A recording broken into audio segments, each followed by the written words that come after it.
खिप्रो उस्ताद अदबी फॉर्म खिप्रो पारां सांगड़ ज़िले जी महान हस्ती ऐं सख़ी मर्द इंसान दोस्त किरदार अल्लाह दाद उर्फ़ जज मरी जे सुवाने हयात बाबति लेखक मंसूर मरीअ जे लिखियल किताब जी महूरती तक़रीब शहीद मखदूम अब्दुल रहीम गिरहोड़ी पब्लिक लाइब्रेरी खिप्रे में थी गुज़री।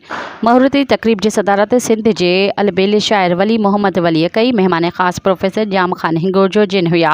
एज़ाज़ी मेहमाननि में सैयद दिलावर शाह अकबर एस मंगरियो जिन हुआ। प्रोग्राम में मुकर्रिरीन पंहिंजे ख़िताब में चयो त सखी मर्द इंसान दोस्त किरदार जहिड़ी शख़्सियत अल्लाह दाद उर्फ़ जज मरी हिकु समाजी ख़िदमतुनि जे हवाले सां हिकु वॾो नाव हो। हिन इलाइक़े जे मारूड़नि ग़रीबनि मिसकिननि अड़ीलनि अंग उघाड़नि ऐं यतीमनि जी परघोर लहण में का बि कसर न छॾी।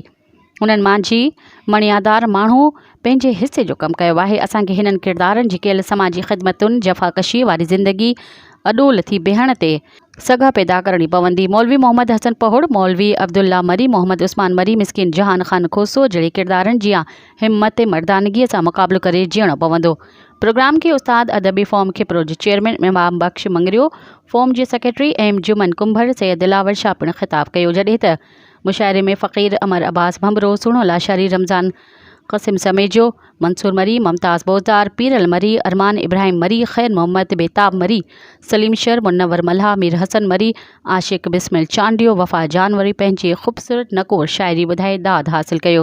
जॾहिं त मशहूर फ़नकारनि हादी बख्श भंबरो, मुबीन मन बोज़दार, जावेद सेठार, शेख अयास उस्ताद बुखारी जे गीतनि सां प्रोग्राम खे गरमाए छॾियो।